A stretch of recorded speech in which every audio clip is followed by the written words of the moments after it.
నమస్కారం. నేను doctor Sarath Babu Neelagiri, sports medicine specialist and arthroscopy surgeon in Hyderabad. ఈరోజు ప్రధానంగా మెనిస్కస్ ఇంజురీస్ అంటే ఏంటి, వాటిని ఎలా ట్రీట్ చేస్తామనేది మనం డిస్కస్ చేద్దాం. మనకి మోకాల్లో మెనిస్కస్ అనేవి రెండు ఉంటాయండి. ఈ మోకాలు ఈ థై బోన్, లెగ్ బోన్కి మధ్యలో రెండు కంపార్ట్మెంట్స్ లాగా మనం డివైడ్ చేస్తాం. ఒకటి మీడియల్ కంపార్ట్మెంట్, అంటే లోపల వైపు ఉండే థై బోన్కి లెగ్ బోన్కి మధ్యలో ఉన్న కంపార్ట్మెంట్ని మీడియల్ కంపార్ట్మెంట్ అంటాము. లాటరల్ కంపార్ట్మెంట్ అంటే బయట వైపు ఉండే థై బోన్కి లెగ్ బోన్కి మధ్యలో ఉండే కంపార్ట్మెంట్ని లాటరల్ కంపార్ట్మెంట్ అంటాం. ఈ రెండు కంపార్ట్మెంట్స్లో మనకు రెండు మెనిస్కస్ ఉంటాయి. మెనిస్కస్ అనేవి ఒక సి షేప్డ్ స్ట్రక్చర్స్ అన్నమాట. లోపల వైపు ఉండే మెనిస్కస్ని మీడియల్ మెనిస్కస్ అంటాం, బయట వైపు ఉండే మెనిస్కస్ని లాటరల్ మెనిస్కస్ అంటాం. ఇవి రెండు సి ఆకారంలో ఉండి రెండు ఎముకల మధ్యలో స్పాంజ్ లాగా, షాక్ అబ్జార్బర్ లాగా ఉండి డైరెక్ట్గా తొడ ఎముక, కాలు ఎముకకి ఇంపాక్ట్ అవ్వకుండా ఉండడానికి ప్రధానంగా ఉపయోగపడుతుంది. సో ఈ మెనిస్కస్ అనేది చాలా ఇంపార్టెంట్. ఈ మెనిస్కస్ లేకపోతే మనకి అరుగుదల అనేది చాలా తొందరగా రావడానికి అవకాశం ఉంటుంది. సో ఈ మెనిస్కస్లో ఎప్పుడైతే టేర్ అయిందనుకోండి, చిరుగు వచ్చిందనుకోండి, ఆ టేర్ వల్ల మనకి ఏమవుతుంది, నొప్పి రావడానికి అవకాశం ఉంటుంది. ఇవి ఎవరికి ప్రధానంగా ఉంటాయి, ఎవరికైతే స్పోర్ట్స్లలో ఎక్కువగా ఇన్వాల్వ్ అవుతున్నారో, ఏదైనా ట్విస్టింగ్ ఇంజరీ అయింది అన్నప్పుడు వాళ్ళకి ఈ మెనిస్కల్ టేర్స్ అవ్వడానికి అవకాశాలు ఎక్కువగా ఉంటాయి. వీటి సిమ్టమ్స్ ఏంటి అంటే, మనకి బరువు పెట్టి నడవడానికి ఇబ్బంది, ఏ వైపు టేర్ ఉంటే ఆ వైపు బరువు పెట్టి నడవడానికి ఇబ్బంది, నొప్పి ఉండడము, కాలు ఫోల్డ్ చేసి ఎక్స్టెండ్ చేసేటప్పుడు నొప్పిగా ఉండడము, ఇంకా టేర్ సివియారిటీ ఎక్కువగా ఉండి పెద్ద టేర్ అయిందనుకోండి, అప్పుడప్పుడు లాకింగ్ ఎపిసోడ్స్ అంటాం. ఈ కాలు ఫోల్డ్ చేసినప్పుడు స్ట్రక్ అయిపోతుంది, తర్వాత మెల్లిమెల్లిగా రిలీజ్ చేసుకుంటున్నప్పుడు మళ్ళీ మెల్లిగా స్ట్రైట్ అవ్వడానికి అవకాశం ఉంటుంది, కానీ ఆ ఫ్రీనెస్ అనేది ఉండదు. అది మెనిస్కల్ టేర్స్ వల్ల ఈ సిమ్టమ్స్ ఉంటాయి.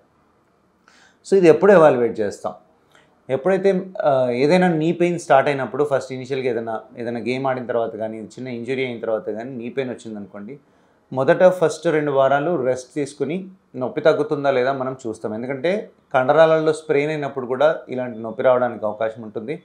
2 వారాలు సఫిషియెంట్గా రెస్ట్ ఇచ్చినప్పుడు ఆ నొప్పి ఆటోమేటిక్గా తగ్గుతుంది.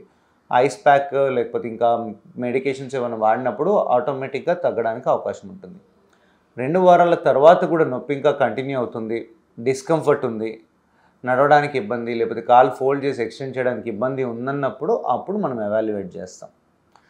పరీక్ష చేసినప్పుడు, టెస్ట్ చేసినప్పుడు కూడా ఎవరికైతే పేషెంట్కి ఇబ్బంది ఉందో టెస్ట్ చేసినప్పుడు కూడా మాకు తెలుస్తుంది మెనిస్కస్లో టేర్ ఉందా లేదా అనేది. సో ఈ టేర్ని కన్ఫర్మ్ చేసుకోవడానికి మనం మెనిస్కస్ టేర్ కోసము ఎంఆర్ఐ అడ్వైజ్ చేస్తాము. ఎంఆర్ఐలో టేర్ టైప్, ఎంత ఎక్స్టెంట్ ఉంది, ఎంత సివియారిటీ ఉంది, అదంతా మనం ఎంఆర్ఐ స్కాన్లో చూడగలుగుతాం. ఈ మెనిస్కల్ టేర్స్ ఉన్నాయనుకోండి, ఇది కంపల్సరీగా మనం అడ్రస్ చేయాల్సి ఉంటుంది. లేదు అంటే ఆ టేర్ రోజు యాక్టివిటీస్ వల్ల ఇంకా ఎక్కువగా అయిపోయి తర్వాత ఆ మెనిస్కస్ పని చేయకుండా అవుతుందన్నమాట. ఎప్పుడైతే మెనిస్కస్ ఆ ఫంక్షన్ని కోల్పోతుందో అప్పుడు ఏమవుతుందంటే, ఈ థై బోన్, లెగ్ బోన్కి ఇంపాక్ట్ పెరిగి ఈ కార్టిలేజ్ అంతా లాస్ అయిపోయి, డ్యామేజ్ అయిపోయి అరుగుదల చాలా తొందరగా రావడానికి అవకాశం ఉంటుంది. సో ఈ మెనిస్కస్ని మనం ప్రొటెక్ట్ చేసుకోవాలి. ఈ ప్రొటెక్ట్ చేసి దాని ద్వారా మనం జాయింట్ని ప్రొటెక్ట్ చేసుకోవాలి, ఆర్థరైటిస్ రాకుండా ప్రివెంట్ చేసుకోవాలి. సో ఈ మెనిస్కస్ ప్రొటెక్ట్ చేయడానికి మనకి ఏంటి ఆప్షన్స్? సో టేర్ ఉంది అంటే కనుక 100% ఆప్షన్ ఏంటి అంటే సర్జరీ చేసుకోవడం. ఈ సర్జరీ కూడా ఏంటంటే చాలా చిన్న ప్రొసీజర్. ఇది keyhole surgery, arthroscopy surgery అని. మనకు మోకాలు చుట్టూ ఒక 2 హోల్స్ చేసి దాని నుండే కంప్లీట్గా రిపేర్ అనేది అవుతుంది. సో ఈ మెనిస్కస్ని రిపేర్ చేయడానికి రకరకాల పద్ధతులు ఉన్నాయి, రకరకాల ఇన్స్ట్రుమెంటేషన్ ఉంటాయి. మెనిస్కల్ సించెస్ అని ప్రత్యేకమైన ఇంప్లాంట్స్ అవైలబుల్ ఉంటాయి దీనికోసం. సో ఆ మెనిస్కస్ని కంప్లీట్గా ఎప్పుడైతే రిపేర్ చేస్తామో అప్పుడే మనకి మళ్ళీ నార్మల్ యాక్టివిటీస్ చేసుకోవడానికి వీలుగా ఉంటుంది. ఈ మెనిస్కల్ రిపేర్ చేసిన తర్వాత రిపేర్ని బట్టి మెనిస్కల్ టేర్ ఇప్పుడు ఈ మెనిస్కస్లో ఏంటంటే, ఇది మొత్తం సి షేప్ ఉంది కదా, ముందరుండే పార్ట్ని యాంటీరియర్ హార్న్ అంటాము, మధ్యలో ఉండే పార్ట్ని బాడీ అంటాము, ఈ వెనకాల ఉండే పార్ట్ని పోస్టీరియర్ హార్న్ అంటాం. సో ఏ ఏరియాలో టేర్ ఉంది, ఏ ఏరియాలో రిపేర్ చేస్తున్నామో దాన్ని బట్టి మనం రికవరీ అనేది ఉంటుంది.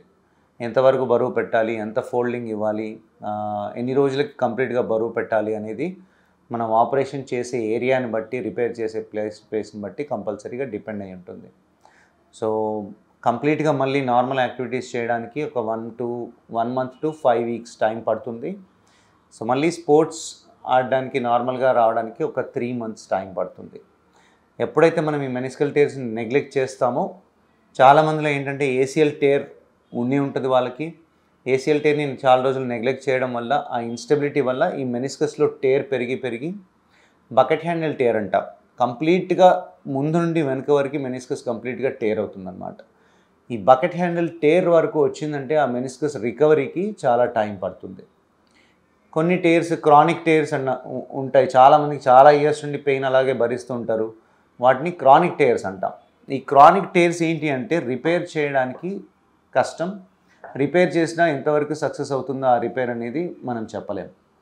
సో ఈ మెనిస్కల్ టేర్ ఎర్లీగా రికగ్నైజ్ చేసుకుని దీనిలో కొన్ని జోన్స్ ఉంటాయన్నమాట. ఈ మెనిస్కస్లో ఈ లోపల వైపు జాయింట్ లోపల వైపు ఉండేది వైట్ జోన్ అంటాం. ఈ ఏరియాలో చిరుగు ఉందనుకోండి, ఈ ఏరియాలో చిరుగు ఎక్కువగా రిపేర్ చేయం. చిన్నగా ట్రిమ్ చేస్తే ఆ చిరుగు ఎక్స్టెండ్ అవ్వకుండా అక్కడికి ఆగిపోతుంది. అలాగే మధ్యలో ఉండే జోన్ ఏంటంటే రెడ్ జోన్ అంటాం. రెడ్ అని ఎందుకు మెన్షన్ చేస్తున్నామంటే ఆ రెడ్ అనేది వాస్కులారిటీ బ్లడ్ సప్లై ఎక్కువగా ఉంటుంది. ఆ జోన్లో టేర్ ఉంటేనే మనకి హీలింగ్ మంచిగా ఉంటుందన్నమాట. ఈ రెడ్ జోన్ కూడా మనం రిపేర్ చేస్తాం, ఎందుకంటే ఆ రెడ్ జోన్లో హీలింగ్ ఉంటుంది కాబట్టి. నెక్స్ట్ ఇంకా బయట వైపు ఉండే ఈ పార్ట్ని రెడ్ జోన్ అంటాం. ఈ రెడ్ జోన్లో టేర్ ఉన్నప్పుడు ఎర్లీగా రికగ్నైజ్ చేసి ఎర్లీగా ట్రీట్ చేస్తే రికవరీ అనేది 100% సక్సెస్ఫుల్గా ఉంటుంది. సో ఈ మెనిస్కల్ ఏరియాని బట్టి మనకి రికవరీ ఉంటుంది. Meniscal size of the tear దాన్ని బట్టి రికవరీ ఉంటుంది. సో ఎర్లీగా డయాగ్నోస్ చేసుకోవాలి. మెనిస్కల్ టేర్ని నెగ్లెక్ట్ చేస్తే చాలా కాంప్లికేషన్స్ పెరుగుతాయి. ఆర్థరైటిస్ ఎక్కువగా రావడానికి అవకాశం అనేది ఉంటుంది. సో సింపుల్గా టెస్టులు చేసుకుని ఎగ్జామిన్ చేసుకున్న తర్వాత ఎంఆర్ఐ స్కాన్లో టేర్ ఉందా లేదా ఐడెంటిఫై చేసుకుని రిపేర్ చేసుకోవడం అనేది చాలా అవసరం.